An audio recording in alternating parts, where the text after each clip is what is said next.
buddy. Hey, Mike, how's it going? What's happening, bud? Good. We're gonna go old school with the phone, so. Yeah, we're gonna have to because I'm pretty much old school here, and you guys could not talk me through this. So we already told people how simple it is. You click on the link. I mean, John Slater figured it out. John Slater connected. I clicked on the link. I put in my name, and it kept saying join. Well, and the little thing would say loading. It was loading, and then it would go back to maybe you're on the Facebook do not fly list. I mean, maybe that's part of the problem. Yeah, I did both. You sent me the text link. And Yep. it was on Facebook, and then the one on Facebook was just like there's a bunch of X's on it saying. We'll go with Jack hacked his account. I like that. He probably did. I wouldn't doubt it. No, because if Jack hacked it, Jack would call me for that. if it comes up as like somebody from New Hampshire. Right. So for you guys out there watching, this is Mike Treadwell, long time, probably the longest running NESC expert that was out there. I think you probably have that locked down for a number of consecutive seasons. It was a 30, right? We just talked about it at the reunion. Yeah, that was wins. Wins, yes. For race wins, yeah. We, three different decades. I won my first, I don't know, I guess it's not 30 years. I don't know. I can't add anymore. But 89, I won my first moto, and right up until 18, so 30 seasons, yeah. Yeah, 30 seasons. Yeah, I mean, Dowdy's got his first win in 87 and KJ as well. I want to say KJ won in 87 as well. They won like 2 years before me, so I mean they still I maybe technically didn't get a win in the last year or two, but very well could have if they would have been racing all the time. Right. Well, I know you. Dowdy could go and win right now. I know you got Dowdy in for when you started, because you started in 83 and he didn't start till 85. Right. So, yep. I started in 83 at NEMA, and then then he was 85 NESC. So yeah. Yep. So I think I met you like in 85-ish in the 125 amateur class when I was in the back of the pack and you guys were all battling for wins, you and KJ and some of those guys. I was in 85? Makes me feel good. Yeah, you were old in 85, Dave. I know. No, I wasn't even driving. Oh, Jesus. I was barely driving. I just graduated high school, for crying out loud. It's funny because Dana Johnson just sent me and KJ a pic of me and Keith at his house in 1985. It's hilarious. We got the freaking yeah, Dana and I are close in age. So. We got the tube socks with the stripes on them up to our knees, high shorts up to your balls. So funny, feathered hair. It only got better towards 90 with all the mullets. And the mullets in fluorescent colors. Yeah, you're right. Mullets were flying. Dude, everybody had one. Everybody Bill had Dill mullets. never lost it. Bill Dill still got it, doesn't he? Yeah, Billy Dill's still rocking it. But nobody had it like Bartman, though. Bartman had it. He had the hair. He did. Dude, everybody was envious of the locks that Bartman was flowing out the back of his eye. He's showy. He was riding showies then. Would you see? I mean, even recently, I saw a picture that he posted with him and the model in the JT ad. Yes. Oh yeah. It was just like, oh man, he had all the girls. He had everything everywhere. Bartman had it. Yeah. He was smart before I can't even imagine if we had social media back then how many followers Bartman would have had. Well, he was ahead of his time with marketing and all that stuff. Even if he didn't win, it was his bikes looked the best. He was I was always broke as a joke, and if I didn't get it for free, it wasn't gonna make me go faster. I was like, I don't care if it's a scratch or what, dude. I'm not buying a new Fender if I don't get it free, and mistake, whatever it was. And he was so good with all that stuff. He knew how to present stuff really good. So yeah, he was. He did. See, Mike was good though. Back when NEMX when I was running it, I'd give Mike free entries, but he would come over and give me free gear. It worked out pretty well. It was a win-win situation for me.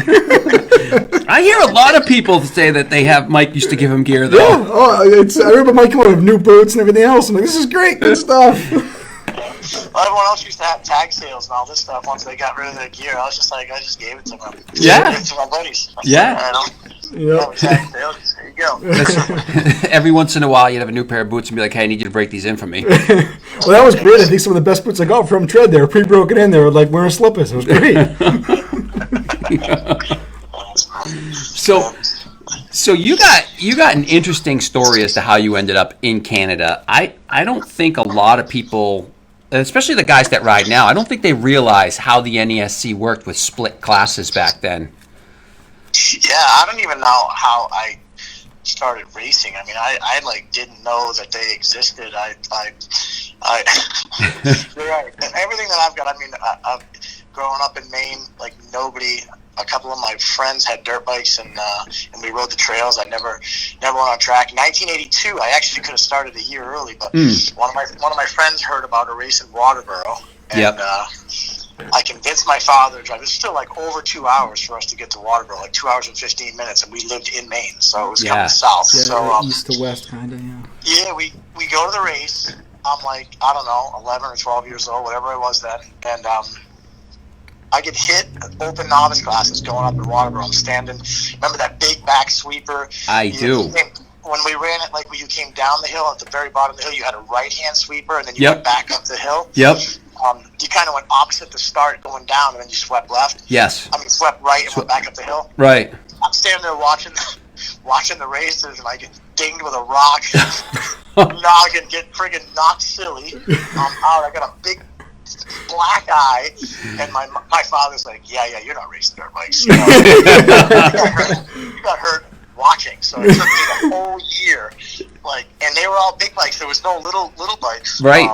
There was no 80s or nothing. Like, and so it took me just begging for a solid year, and I got this Mini Cycle Rider Racer magazine, and they had a qualifier going, and I called. Jason Fowler's dad, Mike Fowler, was in contact on the thing. I called him, and on a Saturday, and he's like, "Oh, that race is canceled, but there's a race tomorrow in Loudon, New Hampshire."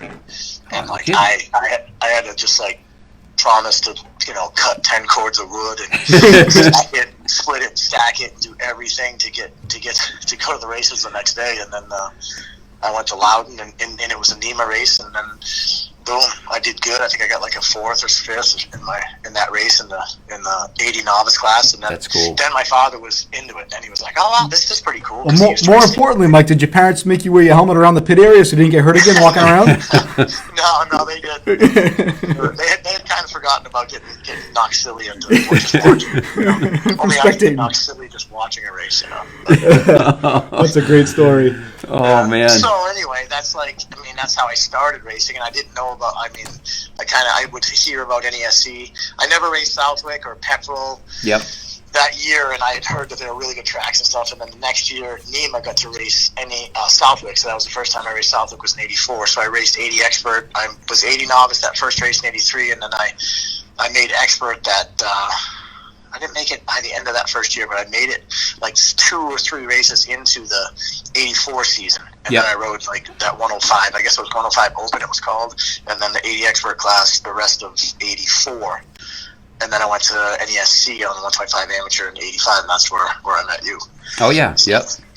So, yeah. And then, like you said, me and Eddie Morse had a wicked battle in the... it was 85 amateur. Fall.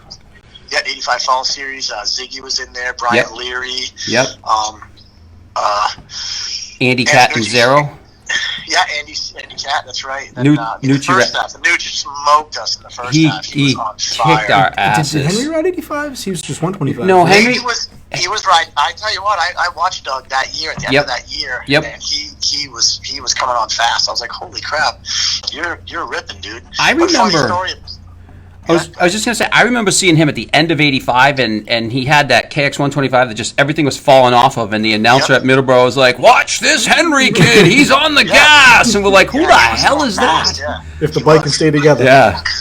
So, interesting, the beginning of that year. Like, the year before that, I mean, like I said, it was literally my second year racing. I didn't even get to race all that much in 83. Mm-hmm. And then I'm racing with, Chris Fisher was the big... And I ended up being really good friends with Chris. Would come to my house in Maine, and I would go down to his place in Connecticut. And so, I mean, I battled with Antonucci towards the end of that year in 84. 84, yeah.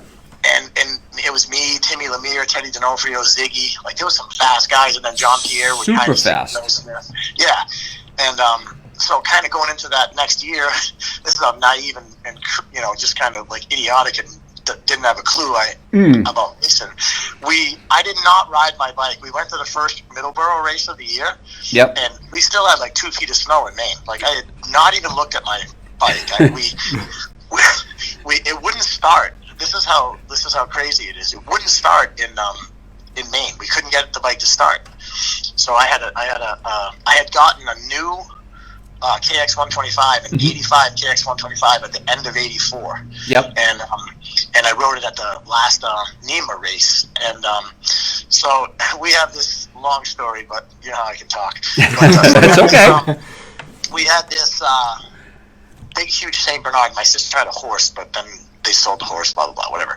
And so the dog was in this giant horse stall. And my parents would just put like, I don't even know, a 25-gallon drum of dog food in this big thing for the big St. Bernard. He loved being outside and all that stuff, so he hung out kind of like where the horse was. Well, all the mice decided to take all the dog food that they could get and put it in my airbox. So that's why my bike would start in Maine, and we thought it was just because it was too cold. So we drive, not even riding my bike, not even riding since prior October, and here we are in March. Yep. And we just drive to Middleborough. My dad's trying to fire up the bike for practice. Finally gets him fired up, and dog food is flying out the exhaust pipe. My brother had to have the 125. Air cover, take the seat off. The air boot is filled with friggin' dog food. He's gonna frantically try to get everything cleaned out for us, clean up the carburetor to go race and everything. And that was my first race, and it took me so long because I couldn't ride during the week. I was just going there and I got smoked. I went like 9-10 the first race, and to me, I remember people in '84 telling me, "Dude, yeah, that guy's top 10." And I remember being like, "Dude, top 10 sucks." And I had just started racing, but I was like, "Dude, you're bragging about being like 9? That's horrible." Yeah. My first race in the amateur class, I went like 9-10, and I was like, "Holy shit, this is harder than I thought." Yeah. Oh yeah. I had never experienced arm pump before, and all of a sudden I was like, I couldn't hang on. I didn't know why. And like I said, I hadn't even looked at my bike since October, and we'd just go there and ride 2 15-minute motos. Actually, we had to have qualifiers then, too, so I had to ride qualifiers and then 2 15-minute motos, and I didn't even, like, remotely – should never have been on the track, and that's how we rolled. We didn't even have a clue. We just were winging it every which way but loose. Which brings me, you started all this with asking how I went to Canada, which brings me to that. Yes. There was no computers, there's no nothing, there's no, we didn't have a clue about anything. So the next year, that year was like 125, 500 in the spring, and then 250, 500 in the fall, or 120. I think it was backwards. I think it was 250, 125 in the spring, and then 500, 125 in the fall, or something like that. Yes, yeah, you're right. It was like 125 all year. Yep. Right? Or something. No, it was 250. That's right. 250. That's why you got the 250, because it was 250 all year. All year. So I actually borrowed at the end of '85. Brett Mace had a 250. So, like I said, once again, talk about we didn't care about being prepared. Like my whole career, that's how it was. We were ill prepared about anything. So I finished second to Eddie Morris in the amateur championship. There's still one race. Whatever reason, there wasn't. They used to just skip weekends. People didn't have championships. They did. Yep. And our amateur championship ended the week before the last race. So yep. Eddie wins. I finished second. I don't even know. I only had like 36 because back then bikes broke. And, all the time. You go DNF 1 or 1 DNF and like but that's what happened. That's why Ironman was a big ordeal back then. Oh yeah. So anyway, I borrow a 250 two-stroke from Brent Mace. Never rode one in my life. I rode it up and down my driveway, and we left and went to Middleborough. And I friggin' hole shot the second moto. And you got like Finkel Day. And everyone knows that I don't get too good at starts, and somehow I got lucky in my first expert race and whole shot the second moto. And, I'm just on a borrowed bike. On a borrowed bike, yeah. Didn't even set the sag, nothing. Just went out and raced. Send it. I remember that. Didn't even adjust the bars, nothing. Just went out, raced it, and got the whole shot second moto, and didn't know which way was up. I was getting slammed by Finkelday and JoJo and Waddington, and I think I finished like 9th in that moto, and I was super. I learned quick that top 10 was pretty good. Mm-hmm. I was like, oh, that's pretty good. So fast forward to the next year, and I was like, well, I have to buy a 250 because I can only afford one bike, and I want to race all year. So we buy a 250. Go to the first race. There's no 250 class. They changed it to 125, 500 in the spring. Yep. 125, 250 in the fall. And right. At the first Southwick, we drove 5 hours to Southwick, and there's no class. They made a class because a few people showed up like that, like 10 people or something. Yeah. Excuse me, and they made a class. They just said, all right, you guys can race today, but it's non-championship. Don't come back next week. Yeah. Well, that's basically it, because the guys now don't realize that NESC didn't have all displacements every weekend. Yeah. Right, you swapped off. Some weekends people just didn't race; their class wasn't there, or else they had to race a different bike, a different crazy. Class. I can't imagine that they're not running all classes. Well, even then, like Mike said too, like that last Middleborough, the 125 Amateur Series wrapped up the week before. Yep. And because I actually borrowed my old man got and Eddie's old man were pretty tight, so they were like, Jim, that KTM that you're riding really isn't that good. Ride Eddie's bike this weekend. And I went from finishing like 9th, 10th in the 125 amateur class to I think 2nd. You know, and only like you weren't there and Leary wasn't there and Morsi wasn't there, but it's like, holy crap, this bike is insane. Yeah. You know. So it is the bike. It is. It's the bike. I'm gonna go with that. It's the bike. Right. But that gave you the opportunity to look, you know, and see who was racing where. Yeah, and we didn't have any computers or anything like that to go, so I had to make phone calls and like try to look at magazines and try to see where people were racing. And then I found out, and actually, ironically, Carl Valancourt drove down from Canada, which he had a 125 with him too. He had both bikes, but he had drove down from Canada, and he wanted to ride both classes, so he jumped into that little 4 or 5 lap race that we had in the 250 class, and I got to talking to Carl, and then that's how that's how me and Carl became friends, and that's how I started going to Canada. He said, hey, in like 3 weeks, in his broken English back then, he said in like 3 or 4 weeks they're going to be starting in Canada, and they race the 250 class every weekend at provincials and blah blah blah. These provincial races were like a local NESC race, a little bit smaller, I think, but it wasn't nationals or nothing. But and then boom, once I went to Canada, it was all right. Oh, you're here. You can go to this race, and this race is going on next week. And if you come here, and then that's how I started doing arena crosses and stuff like that. That's cool. So it was kind of, it opened up. It kind of indirectly, it sucked. I was really bumming at the time when it happened. I was like, oh my god, what am I going to do? Sell my bike and get a 125 or whatever? Yeah. And then boom, we started going to Canada, and I was like, oh wow, it's the same distance to drive to Canada as it is to go, from Maine where we're living. It was the same distance to go to Canada. Some places were closer to go.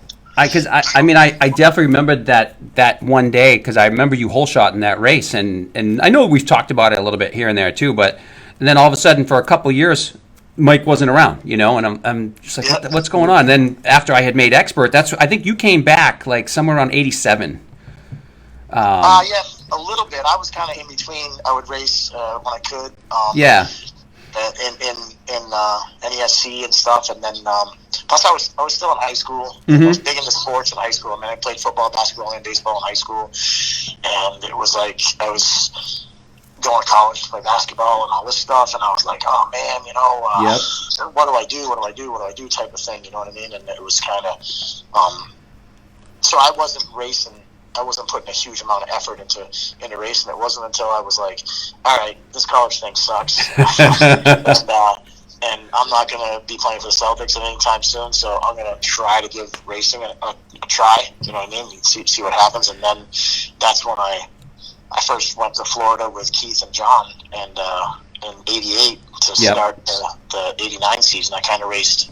I never won a moto prior to '89. I'd gotten some top fives and a third maybe or something like that. And then, but I was very sporadic with NESC. I'd race 2 weekends, and then I'd have to take 3 weekends off and do whatever I was doing. And then so '80 going into that season, I kind of I took a loan out, bought a new 125, and was trying to be serious about it. And I went to Florida. Me, John, and Keith rented a house in Florida together, and that was kind of some of the stories that you guys have talked about are pretty cool. Oh my god, the stuff, just the stuff we did, and not anything crazy like people. You have people talking about these guys are out partying, doing all this stuff. Nope. Like that. Like, we never did that. We just were lunatics with everything we did. Basketball games, could turn into like throwing down, and just bouncing on the trampoline. Keith had brought his trampoline down, jumping from the roof onto the trampoline, trying to get back onto the roof. We destroyed a roof. We had to go down. Luckily, a house burnt down the road, and we were able to go down and get all the tile off the road and repair the whole roof that we were jumping on. And we just had nightmare stuff going on that we were like, but we weren't thinking about anything. We were just trying to train and ride, and we didn't have any training schedule. We just, you just did it. Yeah. It was just how you live. It's just how you live. I remember talking, Murph telling me some of the stories a couple years later when, the Nationals would go to like Troy and he would try to go out and qualify, and he's like, these guys they just like to have fun all the time, whether it's with rental cars or what. Just imagine how they have smart technology and social media back then, smartphones. We went to this gym one year, and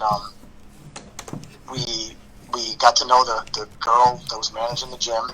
And they had racquetball courts, and then they ended up they had certain nights they would have what they called volleyball, and volleyball would have a racquetball court. We convinced them to just give us the key, and so we couldn't join the league or anything like that, and they let us kind of play a little bit a couple times. We convinced them to let us go there at night. So instead of going to bars, we did it until 2:00 in the morning, playing volleyball and just destroying everybody, just flying into like full contact volleyball. Nobody cared, just running around. Amazing, nobody got hurt. Yeah.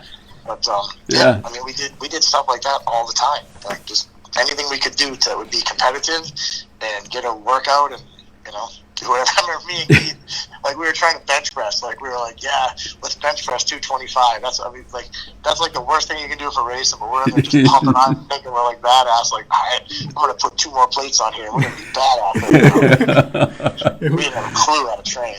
Yeah, who's ever heard of a hernia? And at that time too. At that time, the winter, the series were all the top pros were either in Florida or in California. So it wasn't just like locals that you're messing around with down there. You got guys that are kicking ass in the Nationals that are racing every weekend with you.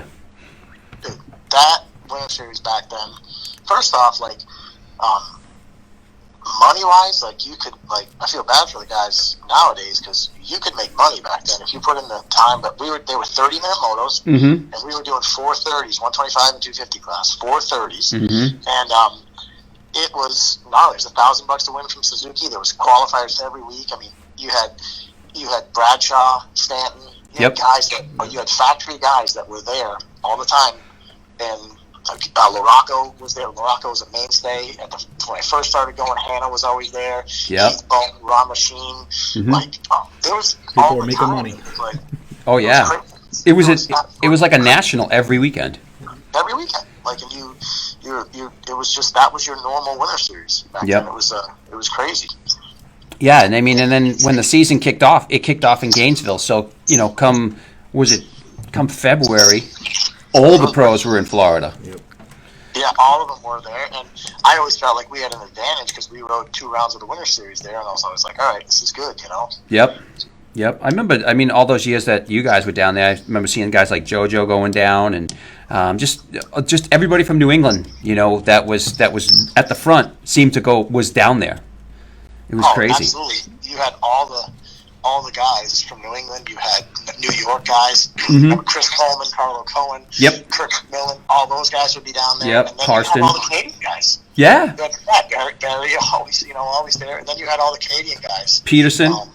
Rollerball. Yeah, Rollerball was always there. Carl. That's how Carl always. We ended up after a few years. Carl would live with us. You know what I mean? Yeah. And stay with us and everything. And so we always, hung out together all the time. It was and then JSR, when JSR first turned pro, he was down there with us, and it was always gnarly. It was always good because you raced all the time. If there was a Wednesday night Dade City that was paying $100 to win, we were there fighting it out for the $100. Like nobody, we went for it. It didn't matter where the fairground race was, we were going. That's the best. That's the best training, is just to race against each other. And when you guys have that, and you have all the guys that keep pushing each other, because I mean that was the thing that, like, you guys would come back to NESC, and I would always sit back and watch all you guys and be like, wow, these guys, they're together all the time, off the track, on the track, pushing each other, doing whatever. It's like, man, that's how you go fast. It always honestly was like unfair. When I feel like I remember, when Chris, now it's Chris Canning, and Ryan. Now they're like, it's unfair when they show up at the first race at Southwick, and we went to Wareham for a day and a half and rode before the season. And we're like, all right, I think I'm ready. I rode like 3 motos over 2 days. The blisters are almost healed on my hands, so I think I'm good for the first race, And that's how it was for us showing up. I always like, man, this is like, fishing in a barrel. Absolutely. We came from Florida. We were like so ready. We had just been pounding motos all winter long for 3 months straight. The only downfall was maybe the bikes were a little bit beat until you got new bikes. But we would come home and it would just be like, boom, it's just another day riding. It's not like knocking the rust off and stuff like that. The first race, we were like, boom, and it was how does a guy that hasn't been riding nowhere long even come close? You can't. I mean, that was like, even because I hung out here a lot. I didn't go down to Florida, but when we would get back, it was like, okay, if you ever get a start, it's kind of like stay out of the way because these guys are on the gas, and it would take the local guys around here a couple of months to even catch up to a pace similar, Yeah, because they were completely behind the 8 ball because they didn't get to go to Florida in the winter. You know what I mean? So it's like you can't even compare it. You always felt so confident coming home. I was like, dude, this is destroy people. It's a joke. So. Oh, those were some fun, definitely some fun days, and even as you guys progressed and got out, and most of you guys got national numbers at a couple of years. It was just one of those things, like, it was so cool to see. And from my perspective, I always like to explain to people, saying, you know what, I wasn't at your level. I was just if I ate my Wheaties, I might be able to run a few laps, and get up there. But to watch you guys and watch you go, and even sometimes in the races, just to see how fast everybody was going, you pick up a lot, just by watching you go into a corner. If I'm following you and you're going to a corner, I'm watching your lines and I'm actually picking up stuff and learning stuff, and it's just amazing to see you guys riding at that caliber. And it's every single weekend. It's not, back like people lining the fences, that New England was like a mini national every single weekend because all you guys were absolutely ripping. And there was so many of us. Mm-hmm. It was so deep, it wasn't even funny. It was like you could go 1-8 on a day, and literally nothing happened second moto except for maybe a 10th or 12th place start. Right. And you just weren't going through Carter, LaRusso, Cohen, McMillan, Barton, KJ, Wally Silva, Dowdy, Henry. Like, we had so many guys that nowadays, honestly, if Chris Canning falls in the first turn, he's still winning. Yeah. What's funny is all the guys that Mike just listed too. I mean, back in the day, those 15 guys, they all make the national. You think about it, the 15 locals now don't make the national. Well, you think about it, like all those guys that you listed, Mike, I think every single one of you guys were two-digit top numbers. 100 national numbers. Absolutely. Oh, yeah. And for a long time. I think for sure me, John, and Keith were, I think I was 90 to 06, 90 to 06 or 90 to 05, so 15 years of a 2-digit number. Mm-hmm. And Keith was a couple years before me, and John was a couple years before me for getting the national number. And so they were, John was 20 plus years easy. I don't even know how. He went to like 2013 or something like that. Yeah, so, crazy. So we're talking 87. I think he got his first 2-digit number to 2013. It's insane. And Keith might have been 88, and maybe 89 was his first year with a 2-digit number, something like that. And I was 90, and then we went all the way up to 2014. And honestly, me and Keith, I got in 06, I got 14th at Southwick, which is the only race I raced. Mm-hmm. And we couldn't race any more nationals because then we had that contract to do Loretta Lynn's. And Right. We can't race nationals, but I mean, I was still qualifying up until then, and in 07, I couldn't race it because they were like, you can't race Loretta's if you go there. Yeah. So I'm like, what was the year that KTM signed you to the semi truck ride? Was that the last year, 06 or 07? no, that was 02. That was 02. Okay, all right. 2002. Yeah, 2002, and yeah. How was that? That had to be talk about that had to be experience. really, really cool to be in the semi. It was awesome. I'm completely bumming that I broke my knuckle in the first moto, and it was like I literally went like 25-11. I fell in the first turn, second moto, and I had a broken knuckle, and it was like one of those days I felt like really could have, should have, would have been a good Yep. day. Not that it would have even turned into anything because I had to leave that following Tuesday to fly to Canada because I was racing for KTM Canada up there. But Yep. it was one of those things. I won my qualifier. I had really good lap times, and I mean, I was in shape, man. I was doing 4:30s in Canada, so I knew doing 2:30s down here in Southwick was a cakewalk. And it was like, I mean, even Andrew Langston, who was Grant's uncle and his mechanic, he was my mechanic, and he was like, we went testing at Charbonneau, and he's like, well, you're doing lap time. He's like, wow, you're pretty fit. That's what he said. He didn't say anything. He said fit. He's like, man, you're very fit. And, I was like, well, that's always been my MO. I'm like, I might not be the fastest guy, but I'm gonna do that lap time for 30+2. You know what I mean? That was I knew that's the only shot I had at doing good.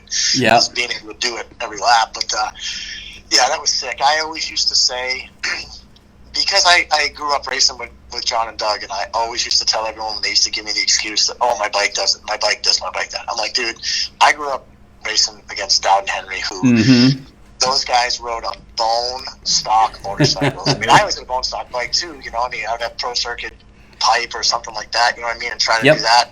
But those guys won on bone stock bikes, like no ifs, ands, or buts about it. So I was always a proponent of bike doesn't mean shit. And I got on that bike and I was like, damn, was I wrong? This thing is like light years better than. Now, who are you filling in for, Mike? Who was the rider that got hurt? Was that Langston? Grant Langston. Yeah, that's what I thought. Yep. Yeah. So it was when we went testing. They wanted to test all these things, and Factory Connection had done up a set of factory forks for me for Canada. I had a set up in Canada, so I had them do it up and they let me just bolt on my personal stuff, and then they wanted to test different motor stuff, and it was like. I was like, what am I going to test? This thing is insane. I can do second gear starts in deep sand. I'm like, this thing's faster than my last year's 250 Suzuki two-stroke. It was like ridiculous. Yeah. That's awesome. It was one of those things where you're going. I was like I said, wow. I always used to say these bikes can't. It's not the bike. I mean, it's not the bike. Don't get me wrong. It isn't the bike, but it certainly helped. Yeah. I was able to get good starts. I mean, that frog pond. I used to hate the frog pond as a national because it was just it was so deep. It was just all horsepower. Yeah. So it just like made me mad because my bike I always had a slow bike, and oh my god, I loved it. That day, I remember passing Mike Craig going up that thing, and I was like, "See you later, dude." So now the first time you walked into that semi, Mike, it must have been like that moment, like you looked around and went like, "Wow, so this is what it's like. I'm here." Yeah, it was definitely cool. I mean, they treated me like gold. They were so cool to me, and I still have people at KTM now that I still talk to, and they're still there from almost 20 years ago, and they're that's awesome. Really cool. And they were just I mean, hey, Tread, come up here. Here's the rider lounge. Here's your locker. Yeah. And of course, there's a piece of duct tape with Tread on it, but still, it's like here's your. And Steve Boniface was the other guy. That's right. His father broken English, but they were super cool. And his father was, because I took him riding on that Thursday before, and even his father was like, he was another one like, man, you were fit. Because Steve was doing 4 laps in the sand and dying and coming over, and we're just pounding out 30s. And me, Daddy, and KJ were there, and it was just funny.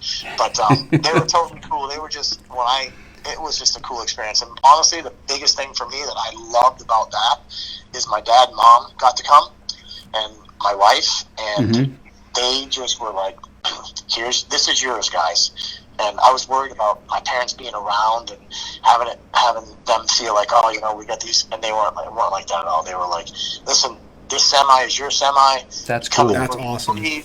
You guys come in, you're welcome. Here's a picture for my father and a hat. You know what So I it mean? was Like, all family. Like it was the whole family was in. Right. That's awesome. They were as classy could be. Like it was really cool. And really cool.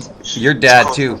Your dad was like, I mean, he was a classic, one of those moto dads, like all of us back then. It's like, you know, they were so proud just of their own son that it's just like, yep, big smile all day long. Harvey Treadwell. I think you'd be hard pressed to find somebody that's raced in New England that Harvey didn't bang out a pipe for him. I'm sure nowadays people don't have a clue. But it's funny because I was at Minio's last year, and I was just talking about BSing with Brian Deegan, and he was, and Hayden comes up and he's like, Hayden, hey, his dad used to fix my pipes in Florida and stuff, and I went to their house and we went to Maine and blah blah blah. And of course, the kid's like, yeah, cool, Dad, see you later. No, you don't get it. Not at all. But even Metal Militia, Brian Deegan, you know what I mean? Like just hard fix pipes for him, and just like everybody. It's just hilarious. I was telling somebody about that the other day, about how your dad had so many pipes, and we would show up on a Sunday morning at like Central Village or something like that, and the first thing you do is you take off your pipe and you go see Harvey. Yep. And he would like rummage around. He'd be like, "Hey, go put this one on. Give me your pipe." Yeah, exactly. Pipe swap. Yep, exactly. Yeah, exactly. Put this one on for the day, and next week I'll have your pipe for you. It's exactly. Yep. He definitely took care of my 125s back in the day. Bring them up flattened. Yep. I remember those Minios. I mean, the one time I went to the Minios was '87, and you were there. You were in the 125 class with me. Yep. Yeah, I remember that. Yep. But it was funny because how he came about that business one was honestly we couldn't afford to get new pipes, and it was like he figured out a way to fix them. Yep. And then he all of a sudden was like, wow, this will help us get to the races. You know what I mean? Like he would help me get to the races and that stuff. And then when I started winning and doing better, then we would compare who made more money and stuff like that. It's funny. I thought of your dad recently because there's a company now that actually sells a pipe repair kit. I don't know if you've seen that. Oh, really? Yes, they actually it's a fitting kit that goes on the end of the pipes, and you put it. They do it with water and they freeze it. So they also put chemical in there as well. It's pretty wild. Yeah, and it's like a 3-stage process. But I'm like, it takes you a while to do it, but they're selling a kit now to fix your pipes. That's cool. Yeah, and I mean, it's like you said, Mike. Pipes are expensive. Even now, when you start looking at pipes, I was looking at that restoration project that I got going on, and it's like I could go out and get a pro circuit pipe, but I'm going to spend $400 for the thing, and I got some beat up old one that I found on eBay for like $80, and then Ryan Perry out at Perry's Powder Coating, he cleaned it all up, blew all the dents out, and put a fresh coat on it, and the thing looks great. I'm going to have 2 pipes completely done over for less than I would have paid for the pro circuit. So it's like you have to charge $20. Can you imagine that? He charged $20 to fix all the pipes. Yep. Yeah. You'd walk off with a 20 in your hand and your pipe, and Harvey would rummage through some stuff and be like, "Run this. Yep. This will fit your bike. Go put that on." Yeah. And then I remember we went up to like 25. People were like, "Oh my God, you're trying to increase your price." It's funny you mention that. It's about comparing to who made more money, because a couple weeks ago when we were at the reunion, when Paul Buckley was giving his speech, he had mentioned that like with you and Dowdy and some of those guys to compare to see who made more money during the day. KJ used to do it all the time. Me and KJ used to do it all the time. Like we used to go up and mess with Paul all the time. Be like, all right, let's go, let's pull out. And that bastard would pull out a wad of money. Would be like, he smoked us, man. It's awesome. And when you think about it, like back then too, it wasn't like now. So, I mean, he would pull out a lot of money, but that was all the pictures that he had taken previously. It wasn't the ones from that day. Now it's like it's pictures from that day. Yeah. Yeah, and he doesn't make any money now, man. Nobody buys pictures. They're all stealing them off the internet. You have to feel bad for him because he used to have a really good business because everybody wanted a picture of their kid, and now the poor guy's like getting just people just stealing stuff, Yeah. It's just like, oh man, you feel bad. And then everyone's got a camera nowadays. And you can take a pretty good picture with an iPhone, and that's all kids want is to be able to post it on social media. So you can post it from your iPhone just as easy. So like people aren't buying stuff, so he's out there, slaving away and he's probably putting in twice the work and making half the money, unfortunately. True. Yeah, he you would see him everywhere. I mean, he had that accordion folder. A couple of those things just absolutely stacked with numbers. Right. Oh yeah. When we show up. Oh god. Yep. When you flip through, and that was like the big deal. You were cool if you go to Buckley. You got anything? And he'd be disappointed because if he didn't have anything for you that day, because you knew he just lost $10. Like, oh yeah. And you think about it, when you get to the track, it was the first person you went to go see to see if he had any pictures of you. And it's kind of funny too. I can remember going out in practice and thinking, this is the best chance for a good photo. I'm nice and clean. My bike's together. Shit looks good. So and after a couple of laps, you'd be like, well, it doesn't matter now. Yeah, but you know what though? You know what though? And thinking with like everything that's going on with this whole motorsports challenge and people posting their photos and stuff like that, when you look back and you think about the pictures, we all wanted to look good in practice for the picture. But the best pictures out there were the ones that you didn't know were being taken in the middle of the moto when you got 5 other guys around you. Right. You know? Always. And that's the stuff we're looking at now. That like, wow, this is just fantastic seeing some of this stuff. It's funny too. My brother has he has piles of really good photos, and I used to laugh because he used to spend a lot of money on bling, and he'd be like, "I'm not fast." He goes, "But when I'm caught on film, I want to look good." Yeah, Paul's done some good stuff. I know one thing. That guy, I guess what I said at the motorcycle reunion. That guy. He helped me personally. Mm-hmm. He helped me so much because he was, like I was joking with JoJo. I was like, who has the most covers? I got you covered. For whatever reason, I don't know why, where, when. You definitely got that story about getting pulled over by the cops and taking the rap on the ticket was great. So it's one of those things. He helped me with sponsors like left and right because it was weird because everyone was looking at New England. Like people would call, they would call because New England was such a hotbed of a lot of fast riders, came through New England, and they would just, Paul had a magazine and Paul had would do advertising for other companies and all that stuff, and then it would be, all right, who you got coming up? I mean, people do that to me now, you know what I mean? Like, yeah. Hey, what do you think? What do you think we should, is anybody we should help out or blah, blah, blah, or anything like that? For the past, 20 years, people used to call. I mean, it's kind of fallen off a little bit as of late, but and that's what they would do. And Paul would always be like, hey, Tread's winning motos. I mean, I worked for Fox for a few years before I got free stuff, and it was a word of mouth thing, Greg Fox was my rep, and he goes, how'd you do? I won the summer series, and he's like, wait a second, you by then, Dowdy and Henry were the main guys to beat, and he's like, "Wait, you can beat JoJo?" I'm like, "Yeah, that's been a little bit from now." I'm like, yeah, but yeah, I won this race and that race. He's like, "Oh my god." I was getting like 50% off from Fox at the time, and then it was boom. Okay, you're free from now on. I'm like, wow, can I change my order then? Because I only had so much money.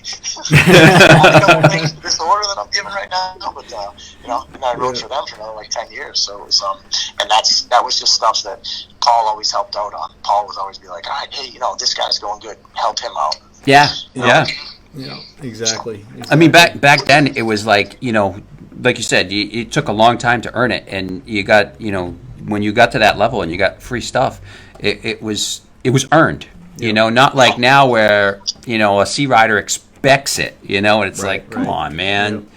Yeah. That's the most frustrating thing for me, honestly, is people, not so much anymore. People don't really come up and ask me that stuff, but people used to always be like, oh, when am I going to get free stuff, or when is my kid going to get free stuff? I'm not being rude here, but he got 5th in the 250C class. Right. In the open B class. I'm not thinking that there's going to be a big signing bonus around any corner anytime soon here. Like we gotta pay our dues a little bit. Yeah. It's gonna be a washing machine for a while and practice laps as opposed to new pants every couple of weeks.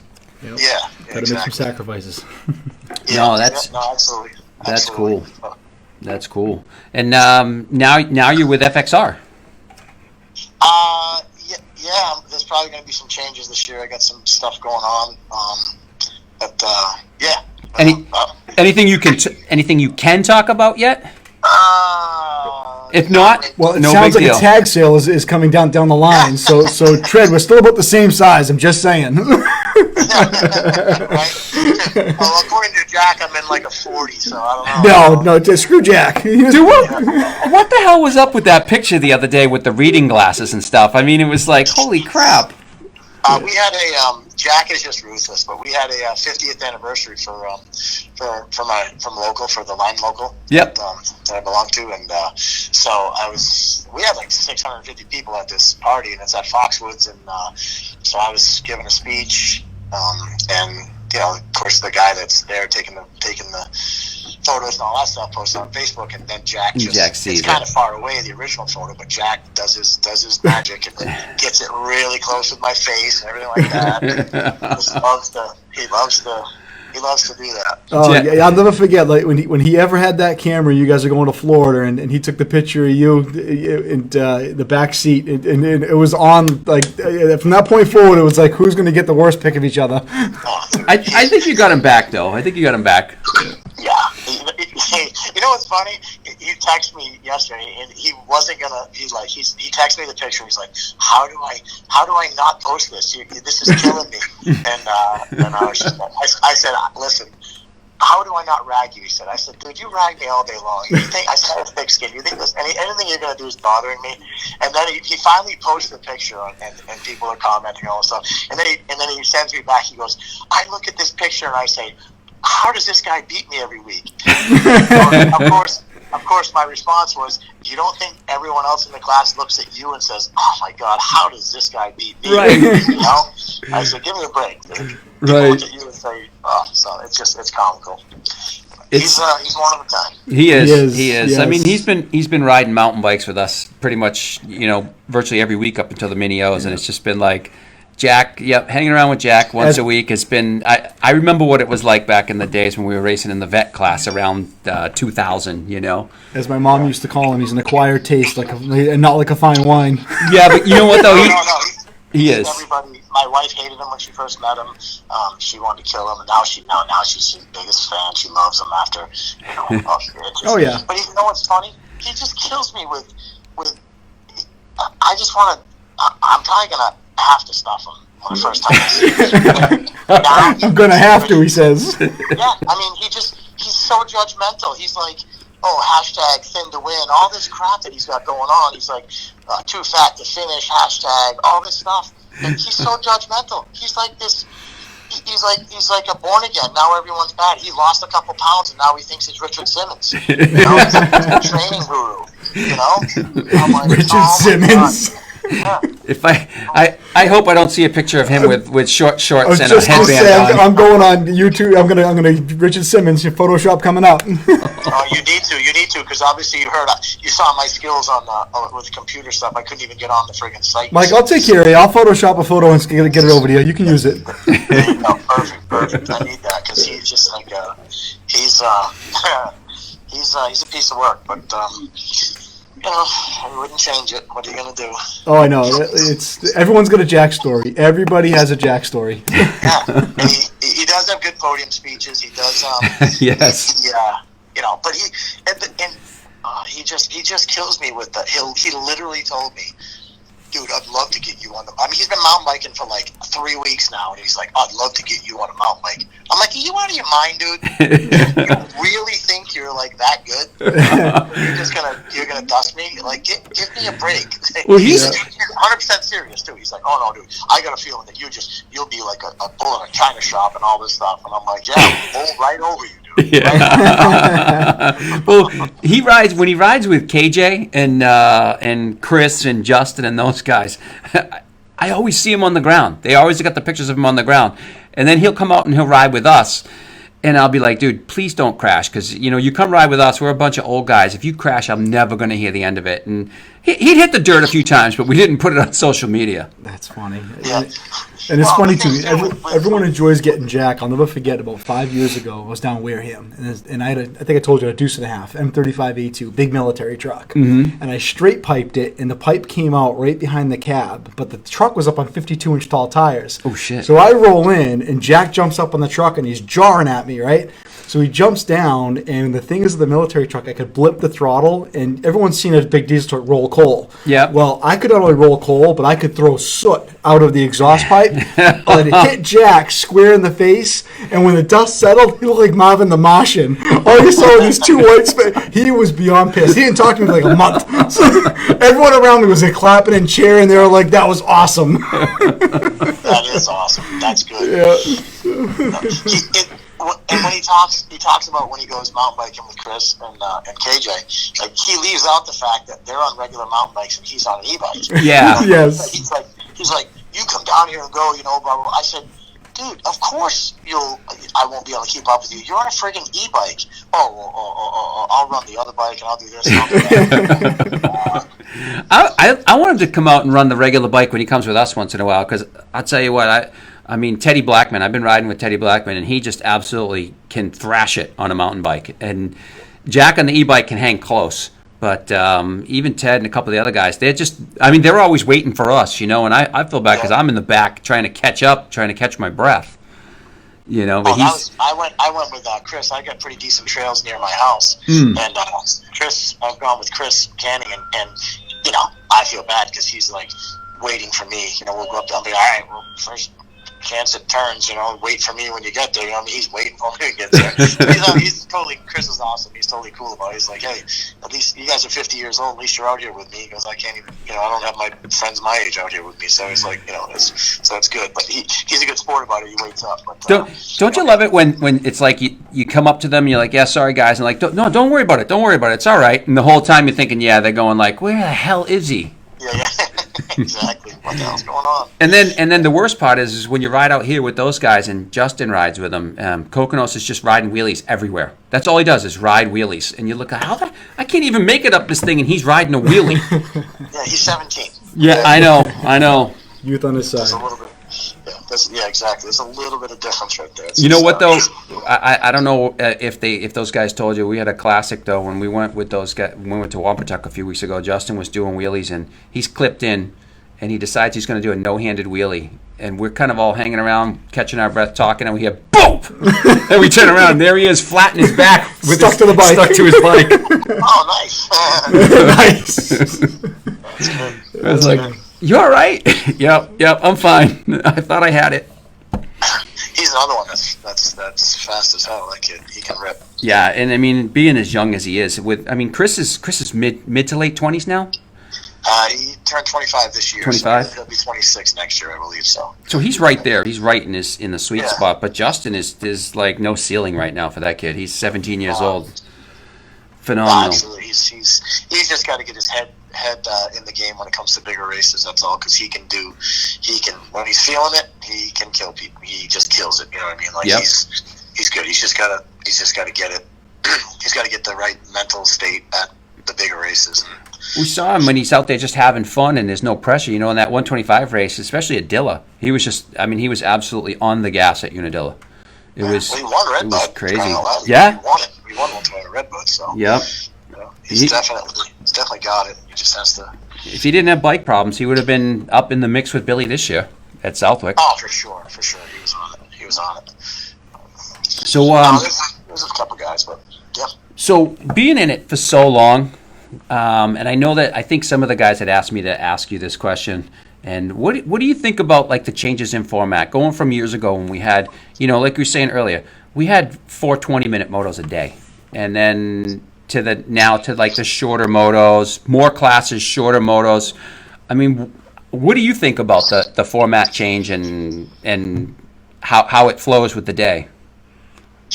I think it's necessary now. I believe that back in the day there were races that were. I think unfortunately now races are already decided after 6 laps. People want to complain, saying, "Oh man, in like in a vet class or in a amateur class or whatever like that." Some people will complain and say, "Oh, this is 4 laps. This is bullshit." Or this is. I remember up in Maine there was it's almost a 3-minute lap time, and they gave 3 laps instead of 4, and there was a huge uproar in people. This is bullshit. But a 3-lap race at Heeman's at the time was longer than a 5-lap race at Central Village. Right. And my point is most of the races that we see nowadays, unfortunately, is the races spread out. Even the expert class, Chris is gone. Ryan's battling with him for a few laps, and then 3rd through 10th or 3rd through wherever is battling, and guys pretty much settle in. I don't really see back in the day.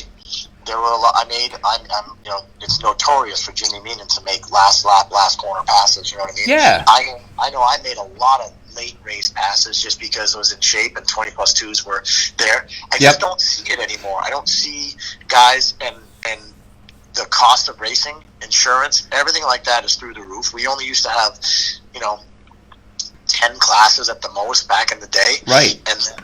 And then some weekends guys wouldn't race, or if they did race, it was non-championship, so it was a 4-lap race. And people could survive because there was full gates or qualifiers in those 10 classes. And now it just doesn't work out that way. And it's just a sign of the times. Everything's more expensive. Yep. It costs more to run a race, and people bitched about Keith canceling, a Southwick, or somebody canceling a Southwick when it was going to rain and stuff like that. But the same people bitching don't show up. Right. When it's, you know what I mean? They're like, they don't show up and don't race. And there's nothing pisses me off anymore than keyboard warriors on how it used to be and blah blah blah and all this stuff. Yeah. Well, I haven't seen you at a race in 15 years, so I don't care how it was back then. This is what needs to happen now for tracks to survive. I love to race. That's I love to ride, but I also, for whatever reason, the competition portion of it, I like to race. So for me to go to a practice track and just go ride a couple, it doesn't work. Honestly, it doesn't really do much for me. Other people, it does. They just want to ride, and I get that. Yep. But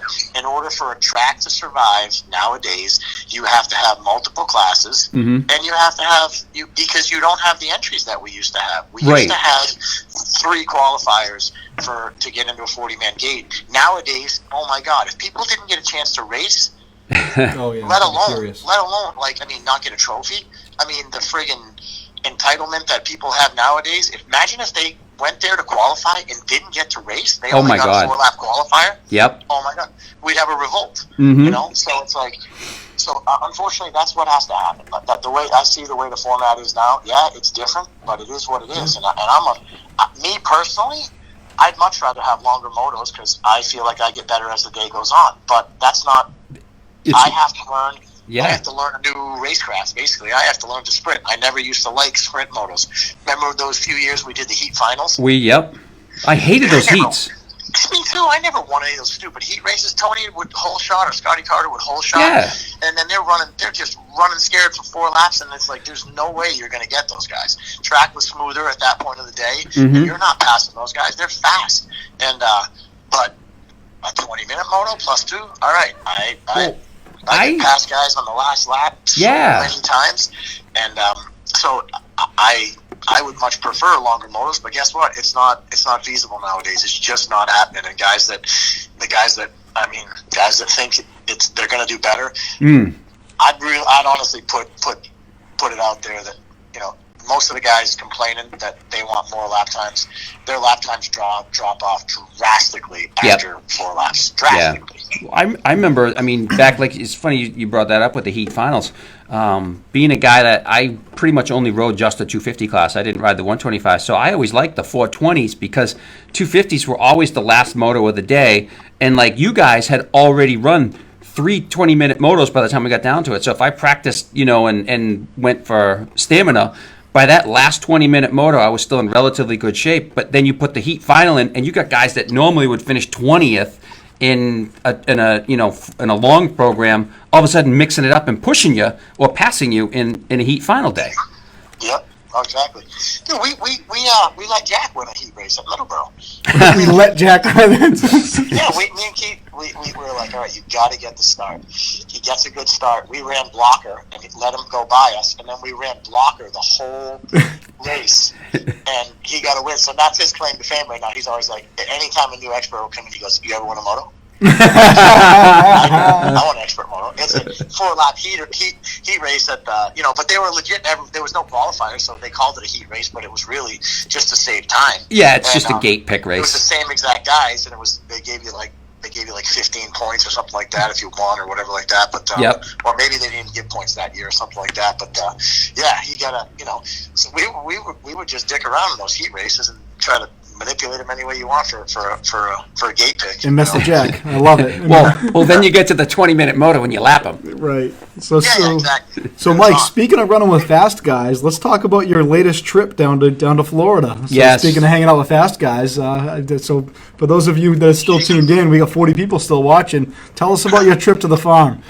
Yeah. It was insane. Ben Robinson hooked me up huge because Jack, once again, Camilio, he's all year long. I had freaking neck surgery. I had 3 vertebrae fused in my neck in June. Mm-hmm. And he's like, you got to get back early because we got to go to the goat farm. I want to go with you. And I even put his name in when I had to sign, say who was going and all that stuff. I put his name in to go with me. And then at the last minute, he backs out. So I wasn't even going to go. I was, because he was going to drive my stuff down there. And then I was supposed to, and then go race Minios with him. And then it just turned into a big fiasco when he couldn't go, and he totally boned me. Typical driving. So luckily, Ben Robinson stepped up and brought my bike down there for me. And I actually flew into Jacksonville on Wednesday, and Ben picked me up, and we went straight to WW Ranch where they have the National. Mm-hmm. I've never ridden there before. Oh my God, it was insane. We went with Robbie Merrill from Godsmack met us there, and we rode for the day. We had the track to ourselves, and this national caliber track, sick. They watered and everything. It was awesome. And so we rode there on Wednesday, and then went to Ricky's on Thursday and Friday, and like bucket list stuff. Riding at WW and then going to Ricky's was insane. That's cool. Awesome. That and there's only cool. 10 of us at Ricky's, so that's it. Wow, yeah, so it was like really low key. No shit. I saw the picture. I saw the picture too. Yeah. I saw the picture of you in his kitchen in your riding gear. And he looks even smaller next to Mike. 'Cause Mike, what are you, like 5'10", 5'9"? Yeah, 5'10". I mean, Ricky is all 5'3". I mean, the dude's just tiny. Yeah, he's huge. You know what though? Dude, he jumped on his bike the second half of the day. The first part of it was hilarious. It was awesome. They had this new this thing. I don't know what it's called. I wish I knew what it's called because it was really cool. It looked like an old school flip phone that you mount to the side of your helmet, and then they put earplugs in your ear pads. And Ricky's just out there. We're doing sections, and he's got a headset on, and there's only 10 of us, and we can't talk back, but he talks to all 10 at once. So he's literally. And when I first got out there, Ricky. Little bastard's totally ragging on me. He's like, come on. I mean, I hadn't ridden for like a few months, and before I went down there, and not until a few months, October. I hadn't ridden for like 6 weeks, I guess you'd say. And so I rode the day before, and I still felt rusty, but I was like, all right. So he's got some big jumps at his track. Like, there's some big booters there, and I was actually nervous to hit him, and so he gave us like 4 or 5 laps to warm up, and he was testing out that microphone shit, and he's literally like, come on, Tread. Jump the friggin' jump, and all this stuff. I'm just like, oh my God. But you can't even, he didn't, there's a way to have two-way speaking so you can speak back. And so I'm like, we stopped to take a break. I'm like, hey, how come we can't talk back to you? He's like, no. That's not how it works. It doesn't work like that. That. So it was really cool. We worked on sections, and it was pretty funny that stuff that I know when I used to teach lessons to people and this stuff, stuff that I know to do that you kind of get away from doing. I think riding 4-stroke has definitely changed up my style a little bit, I guess you'd say, and there was things that I kind of got away from doing, dragging my front brake and ruts and stuff like that, just like weird little things, weighting the outside peg, like leaning the bike but not leaning my body. There was a lot of weird things that, not weird, but cool things that kind of got away from, I guess, and he's just there, boom, boom, boom. Here's what you got to do. And of course, me and Ben being from New England, it's like get forward the whole time. Come on, Ben, get forward. You guys are too far back on the bike and the turns and stuff. It's Southwick. Southwick's get you back. That's the problem. Yeah, exactly. You're trying to get traction. That's kind of your program for that in New England. And it was fun, and it was great riding, don't get me wrong. It was awesome riding the track and being at the facility. I mean, anytime you took a break, you look to your right, and Joey Savacci's blitzing through the whoops, and Josh Cartwright is riding laps on the Supercross track, and everyone just hanging out, people in and out, like totally cool people. you're looking That's like, cool. oh, hey, look at that, And how was Ricky on a personal level? Because I've met McGrath a couple of times, and not for nothing, McGrath's a dick. So Reed's an asshole too. Just for the record. Yeah. See, I don't have that. MC's always been cool to me, and the few times I've seen Reed, he was cool to me. But RC is just, he's a cool guy. Like, See, the time I met Reed, I was wrenching for Jay Poulin at the National a couple of years, and he was like such a dick to the privateers, complete assholes. Yeah. What year was that though? That's probably like early on. 03, 02? That was when he first came over. Yeah, it was when he first came over. Yeah, yep. Chip on his shoulder. Big chip on his shoulder back then. Yeah, Yep. Absolutely. But no, RC is like, that's what I started to say. It's great riding. It's great doing all that stuff. Honestly, we had like Q&A at lunch and all this stuff, and then just sitting around bullshitting after and having beers with his dad. Like, Oh yeah, that was the fun part. Like, we just all hung out awesome. and had fun, and that was literally a cool part of it. Like, just the hanging out part, breaking stones and stuff like that. So if you got his phone number, we'll call him right now. We'll get him on the phone. I actually do have his and his mom's phone. Perfect. So. he ain't picking up though. no.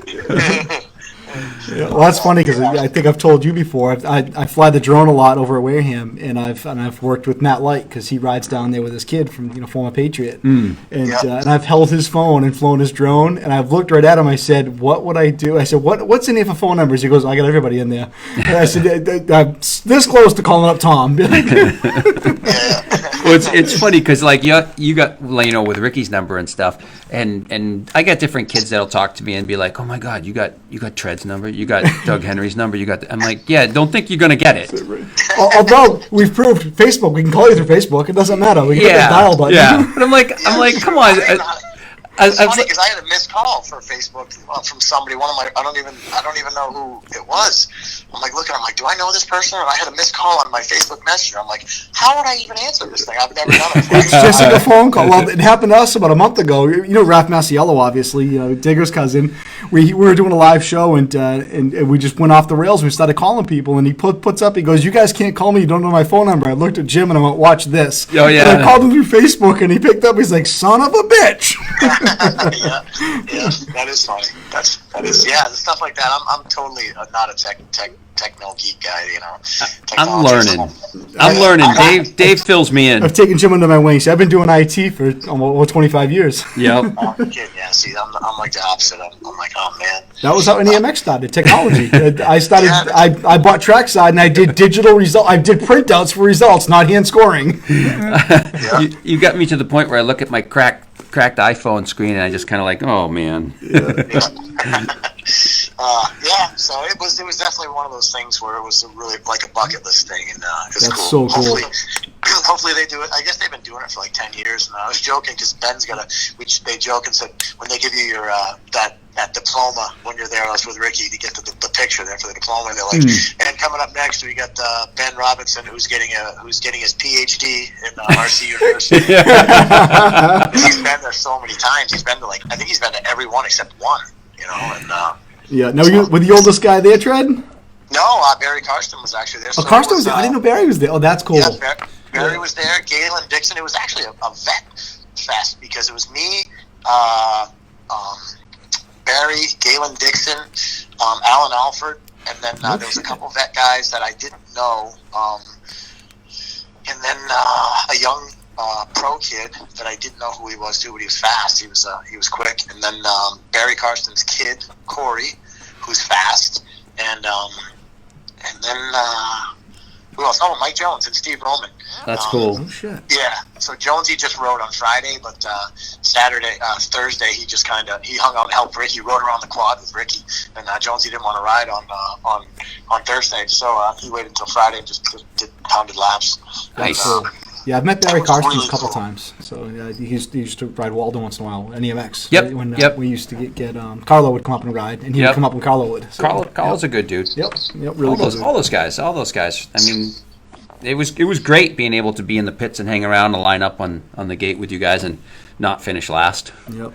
See, I would just put the races on.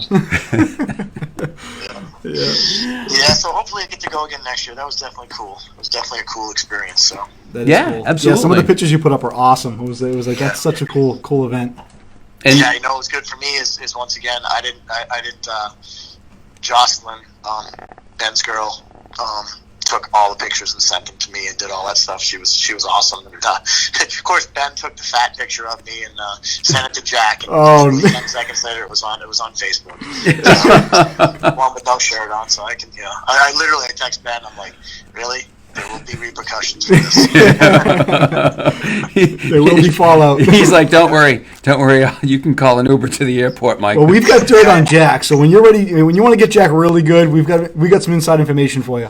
Oh, good. That's what I like to hear. So, Ben still has my bike. I can't really retaliate too much because Ben's still got my bike in Florida. Yeah. Hopefully he didn't break something on his and he's using yours to ride. Yeah, exactly. I wouldn't care. It'd be fine. Yeah, and that was a Suzuki only event, right? Is that how that was put together? I believe it's a Suzuki, it's right? a Suzuki only RC event. It's the Ricky Carmichael University, whatever it's called, and Camp Carmichael it's called now. Camp Nice. Carmichael. So Suzuki gives him probably 100 G to have all these people come down and hang out for a week at his place. Hey, you know what? It's awesome. Think Suzuki's giving anybody 100 G right now.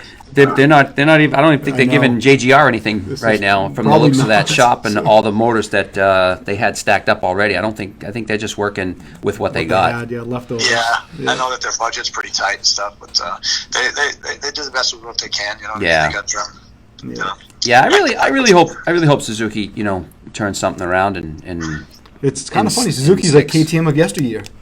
Well, you know what's funny is Yeah. everybody like bags on the bike and says, "Oh God, this and that." The thing is good. They're good Like, I have bikes. Zero complaints at all. I guess the biggest complaint is just unchanged. It's been the same bike now for 15 years. Yeah, but I mean, so there's so many out there that are very similar But then again, that stay that YZ way. 250. We talked about that two-stroke. That's been the same motor since what 99. Yeah. Unchanged. But they're so good. But this year is bold new graphics. That's BNGs, Mike. That's right. They changed the red. They changed the red S on the shroud. But the bikes are so good, though. I mean, you think about. We touched on this with a couple people years ago. You were kind of like specific to a brand because that's what you were comfortable on. It was hard to ride other brands, and the bikes now they're so good that with a few adjustments, you can pretty much ride anything right out of the box and feel relatively comfortable on it. Yep. Yeah, it's not. It's not like it was 20 years ago. 450. Give me a break. If anyone thinks that they can ride a 450, with the fullest of its ability, I don't care what brand it is. Yep. It ain't happening. Yeah, you got to be getting paid to ride a 450 to the most of its ability. Yep. There's only a handful of guys that can do that. Yeah. Like we're talking to Todd Rashad. You don't need anything more than 125. It's all you need is a 125. Well, Todd's kind of a freak. He is. I don't know. I mean, I don't know, Mike, if too many people can ride a 125 like Todd does and stick with the 450s. Rings it out. I watched Carlo try to ride with you guys on a 125 at the vet race a couple of years ago, and it's like you, Dowdy, KJ, and Carl out in front, and then there's Carlo on his 125, and he'd gain a little bit of ground because you guys were messing around with each other, and all of a sudden it was just hammered down. You guys were gone. Yeah. Yeah, I mean, it's just not even close at 450 against 125. I still love Todd's story though at Loretta's. He pulls up to the first yeah. moto and I'm like, dude, you're running a 125. He's like, yep. Second moto, holy shit, man, you can ride that thing. Oh yeah. Yeah, it's, you know what? Even at Loretta's, you could destroy it on the start, but man, the rest of the track, it's a pretty tight track. Yeah, I think he almost whole shot a moto too, didn't he, on the 125? I think he said he was second on one start. Yeah, I think so. Oh, wow. Yep. Well, I know he was second in the 45 plus class on the 450. Yep. He can still ride that class. Yep. Oh, that's right. Yeah, that's the class. Yeah. Yeah, if you got points, if you ever got Non-national points, point you class. can't ride the 45s. But You're out. Sorry, bud. yeah, I got 2 points in my life. Yeah, so you're in it. Unfortunately, you're in it, buddy. You can't ride it. I know it. Hey, you know what? I don't think I'd be a threat anyway to even race it because if I do line back up behind the gate, it's going to be on the special events only or a vintage race. So Yeah. Yeah. I'm good with that. Yeah. I like to go and watch you guys. Every once in a while, you'll drag me out. Yeah. Well, It's I like to myself. I might get a 125 this year. I'm going to get it. I mean, I have Everyone's going back to two strokes. Well, I've been racing a two-stroke since I got on KTM in 2014. I've been racing them. You know, I've loved them. I just got rid of when I got my neck surgery this year, I got rid of my two-stroke because it was a 17, and this was the last year that they were going to pay contingency with it, so I knew I was going to get a new bike anyway, and I kind of thought it was done for the year. Yeah. And I healed really quickly, so I was like, oh man. So the races that I came back, I rode my Suzuki in all of them because I wanted to get to Camp Carmichael. And how you get invited to go is they take the top 12 people in the country of contingency earners to go there. So that's how you get to go. So I kind of was trying to make the most money that I could on Suzuki to get down there. And so every weekend that Suzuki was paying, I was riding my Suzuki. So I literally had like 3 hours on my factory KTM, my 450 KTM. I had like 3 hours on it, and I sold my two-stroke. So I'm going to get a new 250, and I might grab a 125 two-stroke too, just to have. That's cool. Nice. Yeah, Todd and Leo Candidas look like they're having way too much fun. Oh my God, didn't they? Yeah, like I'd be riding, even if I rode my 250 two-stroke or my 450, and I could just hear Leo behind me. We had some battles, and he sounded like he was having a blast. I was just kind of like, man. Yeah, we saw him this year in the 125 Wareham. Yeah, he had his Huskies at the beginning of the year, and then he had Yamahas by the time. Did we get an official count on the Candidas brother bike count this year? Yes. Was it 20? I was working with John Levesque trying to hook up Leo with some YZs, and how many did they buy this Leo said, I want you to tell him that I buy bikes. I buy a lot of bikes. He had like 7 Huskies. He said to me he bought 13 2019 motorcycles this year. Wow, that's insane. That's insane. He doesn't have shops handing them to him. He's buying them. It's like, you got to be shitting me. Pizza business is good. Pizza business is good. They just opened another store. They got 4 now. We're doing something wrong. You guys want to open a pizza shop? I know, right? I'll tell you what, though, nobody's giving out bikes anymore. No. I mean, I think, like, I know me and Keith and Dowdy, and we had a run of, I mean, I think my last motorcycle that I bought was 1989. I took out a loan on a CR125, and from Shops Honda. Yep. Lewiston, Maine, and I had $108 a month payment on my bike, and that was in 1989. And it was the last, up until last year, I got free bikes. Yeah.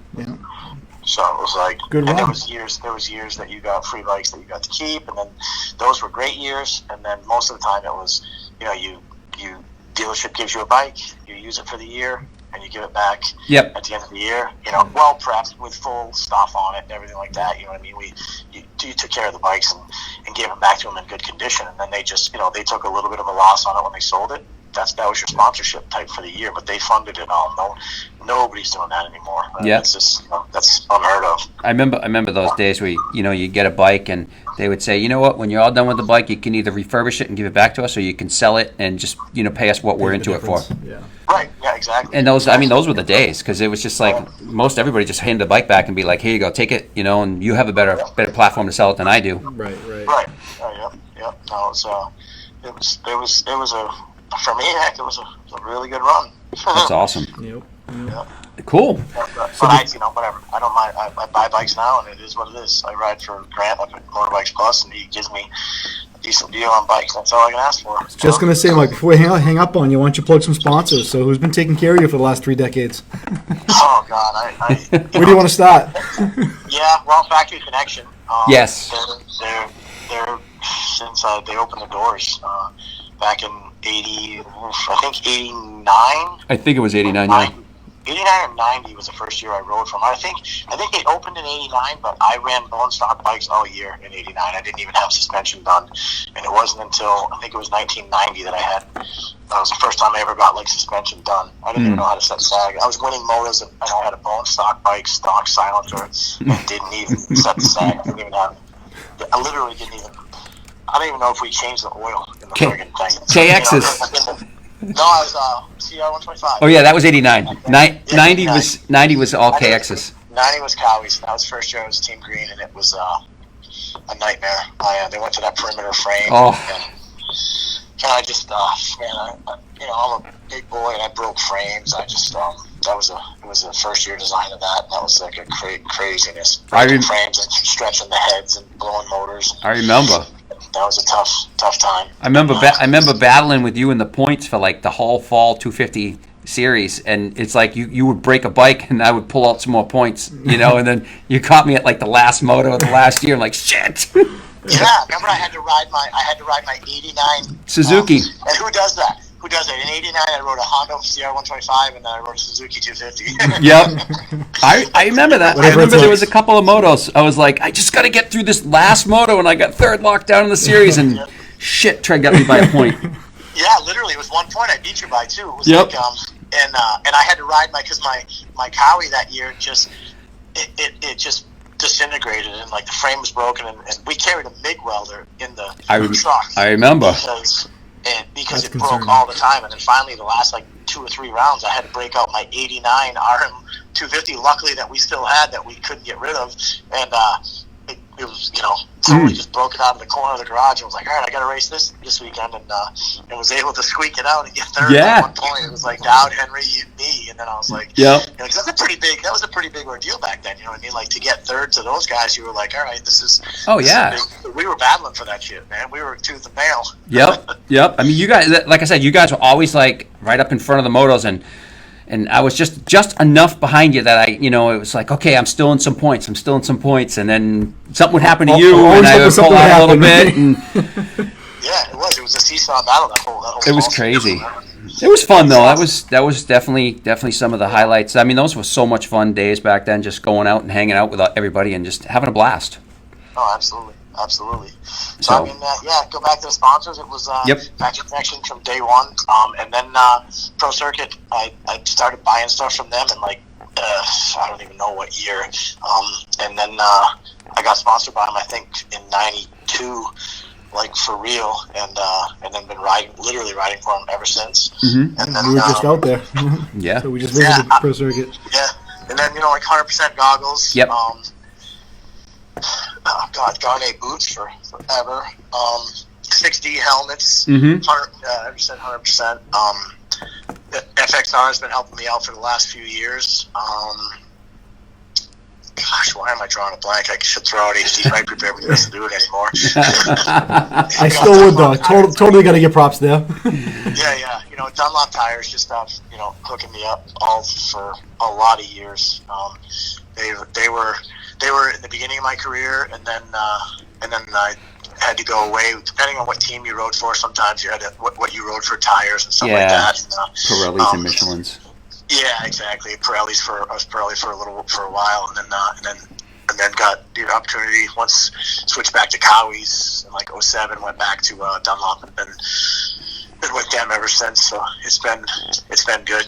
Nice. That's awesome. What about people? Any people you want to thank? Obviously, Mom and Dad. You wouldn't have been here today. Yeah, no, absolutely. Mom and Dad, just like I said, kids nowadays don't have any idea what it's like. Me being from Maine, even the people from Maine, now there's so many tracks in Maine. Yeah. There was none. Right, there was none. You know what I mean? I raced at Skowhegan, in this place, Scow Vegas, they call it. That's right. I remember that track. That was at the Sportsman's Club. Yep, I remember that place. Yeah, Sportsman's Club. You know what I mean? Like, and that.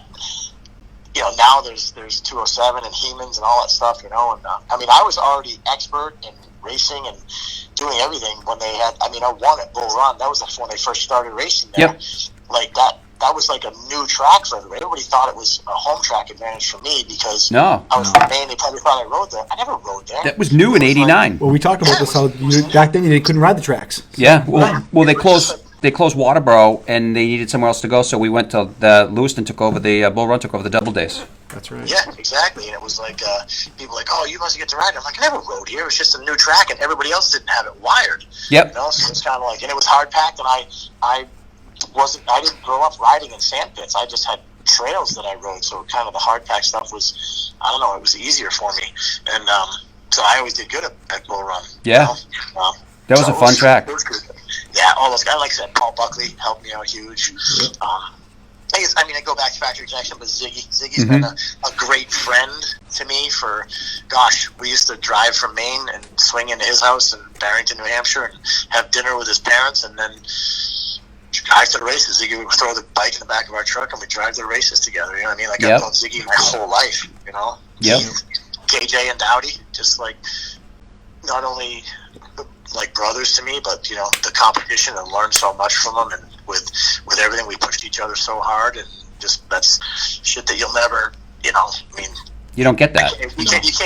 I can't even put a value on that. It's just, it's invaluable to like the friendships that. Oh yeah, tighter than family. It's sports. Yeah, it's guys, literally. they're family. Guys are family. Yeah, it's literally funny. It's just like you just sit there and say, we've been through so much together. It's not even funny. It's just the crazy, the stuff that we've done over the years has been.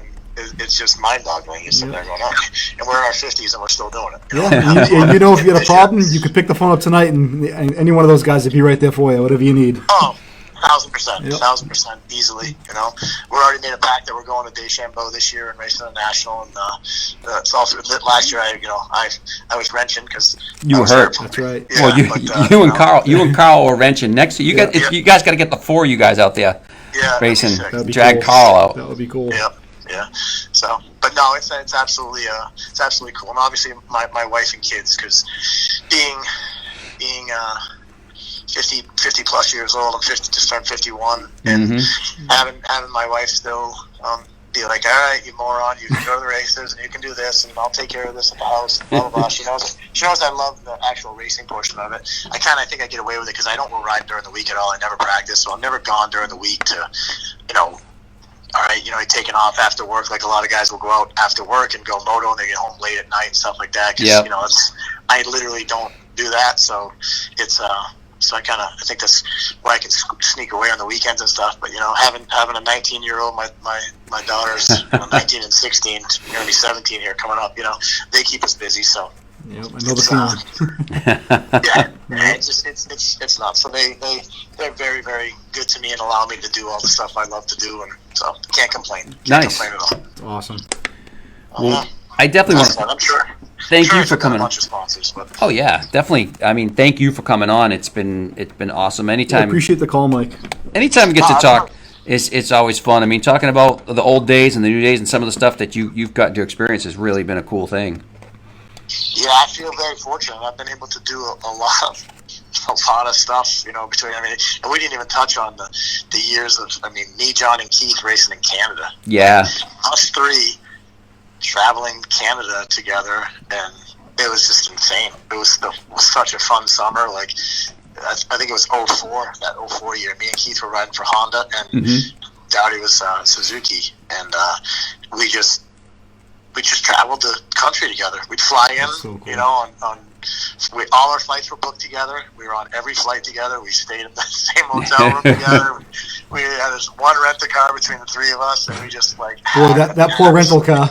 That poor rental car. You can't even imagine the fun we had. It was insane. Like, it was really cool and all weird stuff, like just mountain biking in Whistler. We didn't even know that Whistler was the mecca of mountain biking, capital of the world, and we were sponsored by Kona Bicycles that year, the team we were on, and they're like, oh yeah, can you come up and do a little photo deal with us? And we end up going to this mountain bike park. We just think it's a regular mountain bike park, and come to find out it's the greatest mountain bike park in the world. It's like a destination for mountain bikers all over the world. Oh yeah. It's just insane. We were like, oh really?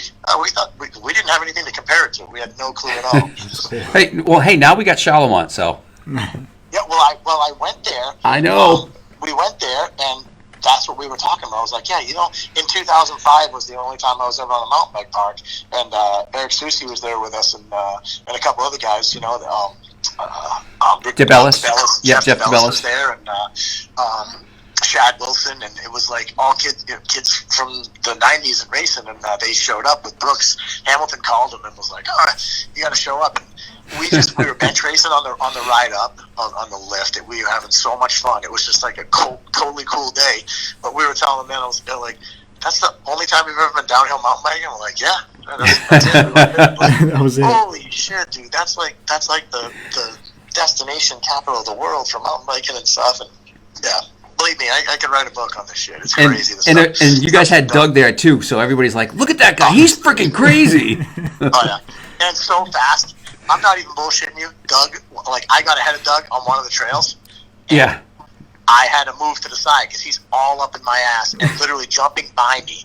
And I kind of moved to the right, and he's like, "Woo, on your left, you're coming," and dude jumps right by me. Lunatic. Like, he's a lunatic. He is. I mean, He's so talented. That guy's so talented in everything he does. Like it's whatever. Yeah, he's a lunatic and stuff, but he's talented. He's awesome.